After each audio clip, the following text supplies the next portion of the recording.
Hello,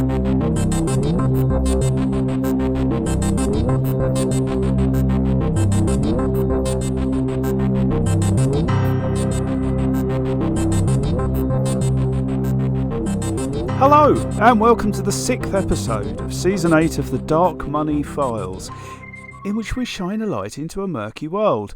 I am Ray Blake, and with me is my co-host, friend and business partner, Graham Barrow. Hello, Graham. Well, hello, Ray. We're looking today at corporate search functions, Graham. Yes, Ray, and it's something I spend an inordinate amount of time doing, both professionally and, if I'm honest, privately. Well, you must enjoy it so much then. I cannot deny it, Ray. However, there's a new advanced search function on Companies House, which has simultaneously made much of what I currently do much easier. But it opens up a world of new opportunities, which I think will make a profound difference to how firms can proactively manage some of their corporate risk. Well, not only that, Graham, I think also that these new opportunities signal an incredibly important message to other countries throughout the world about what they perhaps need to consider when specifying what should be available on their own corporate registries and how that should be accessed. And Ray, that is exactly why this podcast is so relevant for everybody listening and not just for our UK audience. Well, I agree. So, shall we start at the beginning?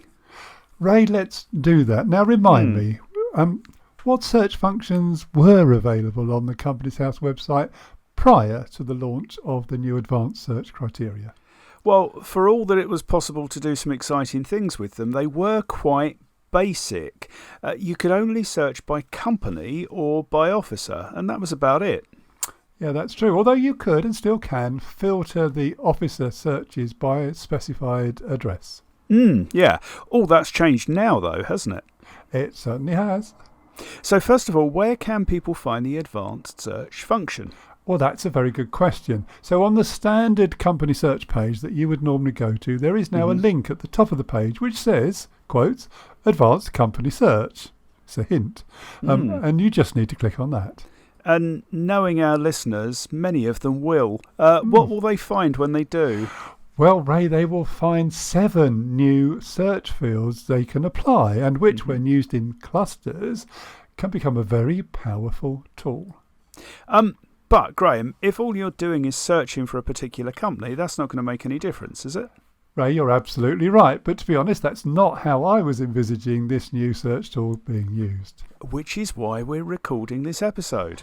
It is indeed. So let's step through them one at a time, or maybe in bits of combinations, and explain them in a bit more detail. OK, so what comes first? Company name, Ray. Which has always been available, Graham. That is true, but your search has got to start somewhere, and in this respect you can enter part of a name and it will return all the companies which contain that element. And you can also enter, if you wish to, words that can be ignored from the search term. OK. Now, for common words, that might not be all that helpful, but I can already think of situations where that might yield a very interesting list of returns. Well, indeed, Ray. Are you thinking of a particular example here? Well, I'm thinking of one of yours, Graham. When we were looking at investigating networks used by laundromats, one of the name suffixes that you identified as common was organisation, spelt the American way with a Z and not the British way with an S. Well, although if it was the American way, it would be with a Z, sure. Well, there is that. But it's a good point, yes. Yeah. Can you also specify the type of entity that you're searching for? You can, which I was going to come to in a minute, but come on, why do you ask? Well, because we were most interested in the incidence of that suffix in relation to limited liability partnerships at the time. We were, and you'd be quite right to apply that filter, because every one of the LLPs the search elicits were incorporated by International Overseas Services, which is closely associated with creating companies that were sadly used within laundromats. OK, so good that that's now easier to do. What's the next filter element? It's the registered address. Of the company? Yes, and that's an important distinction from the addresses of the officers of the company, which might well be different. Okay, so to go back to our previous example, we could now add, say, 175 Darks Lane in Potter's Bar as an additional filter. Well, yes, we could. And for those of our listeners who aren't aware, that particular address was identified by none other than the US Financial Crimes Enforcement Network, or FinCEN, as one of the top 10 addresses in the world for creating shell companies. Okay, now, what happens when we do that, Graham? Ray, we discovered that there are 22 limited liability partnerships registered to Darks Lane that have the word organisation with a Z in their title. And presumably we could simply search for any LLP which was registered to 175 Darks Lane. Well, you could indeed, as a way of compare and contrast. And you know, Ray, I have. You never disappoint, Graham. What was the result? It elicited 57 pages of LLPs, Ray. How many on each page? 20. So there were 1,140 of them. Well, not quite, as there were only 3 on page 57. Oh, okay, so 1,123 then. You're right, that's obviously far less excessive. Can we work out if any of them are still active? Yes, we can, because company status is also one of the new filters on the search criteria.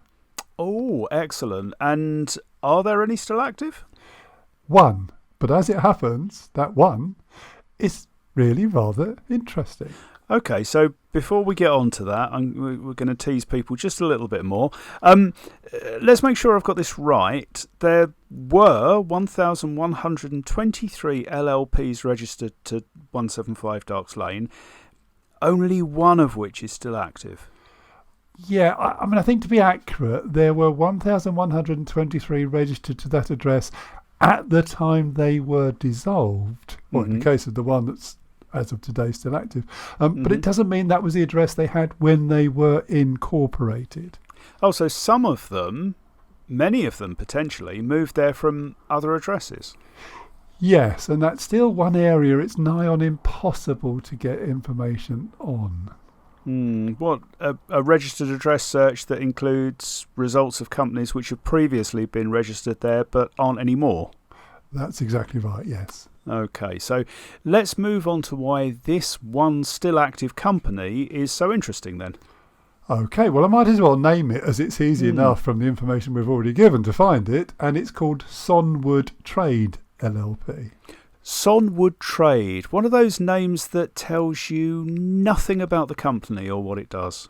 Well, other than trade, no. And where are its designated members located, Graham? Well, they're in the Marshall Islands, Ray. Of course they are. And, wait for it, they're called Astracom AG and Exponet GmbH. Okay, so offshore companies masquerading as German, or at least Germanic, companies. Yep. And who signed the accounts? Well, through most of the 2010s, Ray, that would be one Ali Moulay. Now, this is painting quite a depressingly familiar picture so far, Graham. So, what's the interesting bit? Well, on the 5th of November, just gone, 2021, they filed some amended accounts. Ooh. Some amended accounts? More than one? Oh, yes. How many? For the years 2012 to 2020 inclusive, and that included 2 sets for 2014. So 10 sets of amended accounts? 1 for every year of their existence, and 2 for 2014, yes. Yeah, and an extra one for luck. How amended were they? Well, the first set of accounts for 2012 originally showed a profit of £3,054. Okay. The amended set? £349,346. Well, that's quite some amendment, isn't it? And the last set? Well, that would be for 2020, and they went from £44,372 to, well, £1,677,670. Right, okay. So if I've got this right, Sonwood Trade has, for 12 years, drastically underreported its financial situation. Well, that's one way of looking at it, Ray. Is there another way of looking at it, Graham? Maybe. One last question before we move on. Has Sonwood Trade named PSC? Well, yes, it has. Is it anyone we know, Graham? Well, yes, it's a chap called Aldis Feldmanis. Now, he's the basketball player, isn't he? Amongst other things, yes. Okay. Other things, Graham? Well, I'm going to just report what I've read, and one of it was he was a member of the former Parex Bank basketball team, a large number of whom were identified by the Organised Crime and Corruption Reporting Project, the OCCRP, as having created shell companies used in laundromats. It was called the Proxy platform. Now, that's an odd coincidence, isn't it? That of all those 1,123 companies, the only one at the Darks Lane address still active should have such a well-known individual, to those of us who know these things, acting as PSC. Do you think it really is his company? I have no idea, Ray, as it doesn't seem to have any existence at all on the internet. What, despite millions of pounds of recently realised profit and 12 years worth of amended accounts, and it's not mentioned anywhere? Other than corporate registry databases? No. Okay, well, moving on then. We've covered company names, entity type, registration addresses, their current status. What other criteria are there? Incorporation date. Unlikely to know it in all circumstances, I suspect. Oh, no, sorry. I mean, you can specify a range of dates for the search to apply to the results. Right, okay. So in the case of our last example, you could reduce the output further by, say, searching on a year-by-year basis. Exactly. Now, I would think that would be quite handy. Oh, Ray, I think it's a game changer for the likes of people like us. But I'd like to park that thought just for a minute whilst we cover the rest. Okay, so if I've counted correctly, there are two more filters left to cover. There are indeed, and the first one of those is the dissolved date. So does that mean that, as for incorporation dates, you can specify a range to filter out the search returns?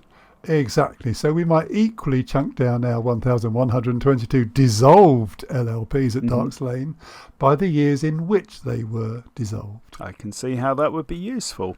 And the last one? Well, I think this is the one I'm potentially most excited about, and yet on the surface it might just seem a bit boring. Enough teasing. What is it? It's the SIC code, Ray. Okay. So for those of you who may not have come across that acronym before, that means the Standard Industry Classification Code, which is the way of determining what it is the company is, or what the company says it is setting out to do. Exactly, because in the case of many companies, it isn't. Now, we often see those dreaded initials, don't we? NEC, not elsewhere classified, and we see them far too often, don't we? Yes, we do. And there are a handful of other SIC codes that crop up far too regularly for comfort. Okay, so this new facility means we can start slicing and dicing all of those companies by date and by SIC code. Do you want to share with us why that's so exciting to you, Graham? Well, first of all, we've never been able to search by SIC code before. So one of the things I thought I'd do is to look at very new companies purely by their industry classification. Okay, I get you. Because with tens of thousands of companies being incorporated every week, it's nigh on impossible to do any sort of in-depth analysis of emerging trends or issues. Exactly. But by filtering by specific industry classifications that we already know to be problematic, you can produce some really quite extraordinary results very quickly. And I know you've got an example. I can hear it in your voice. I know. Well, the thing is, I've already found a handful of previously unknown addresses that are producing what I can only describe as prodigious quantities of companies, which are not easy to put into a box that I would label understandable. Okay, for example? Well, I found an address in Leeds where the same chap has incorporated about 1,000 dormant companies in the last 12 months. Perhaps he's hoping to sell them.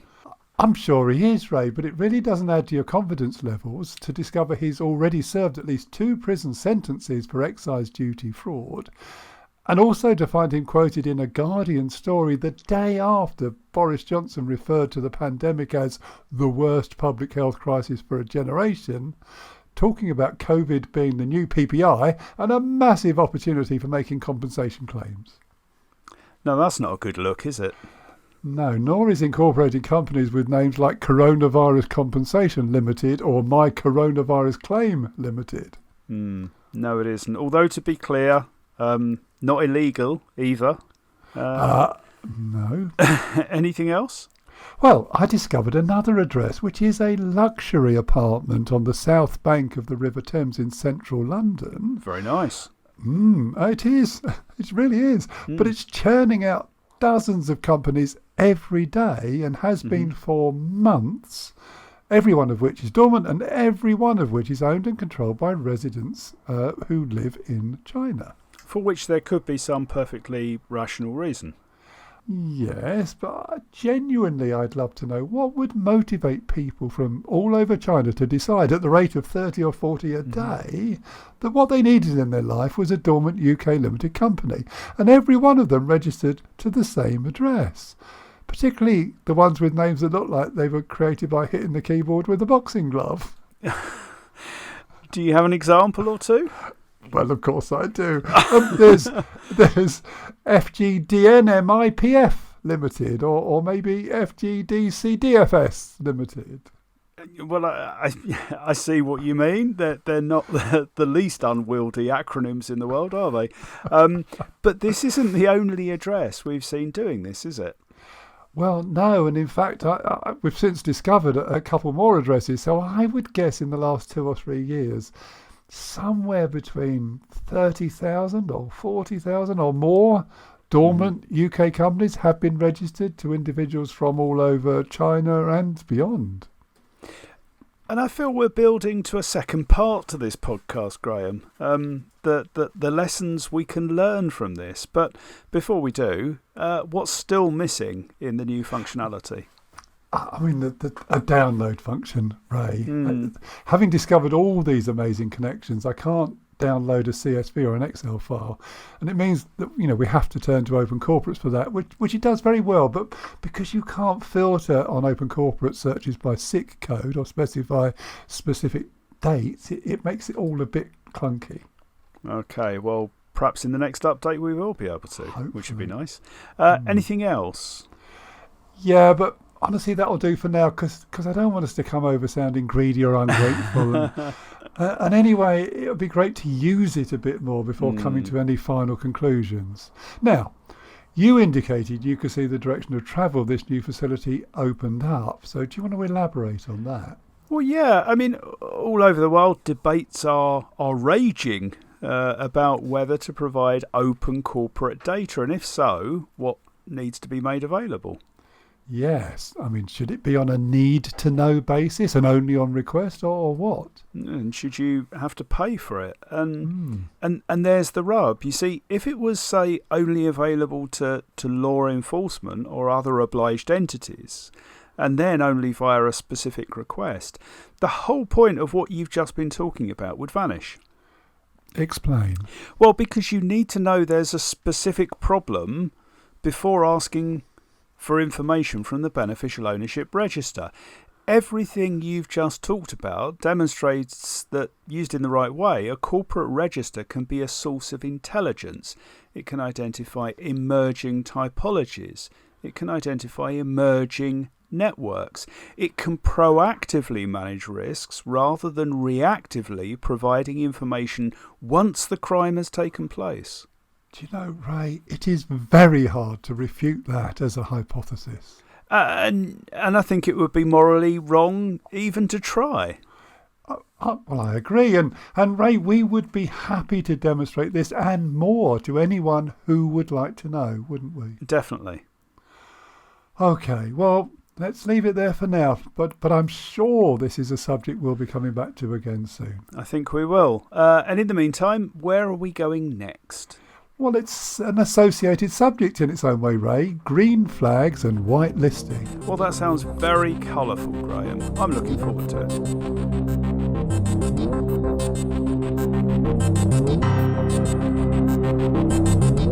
it.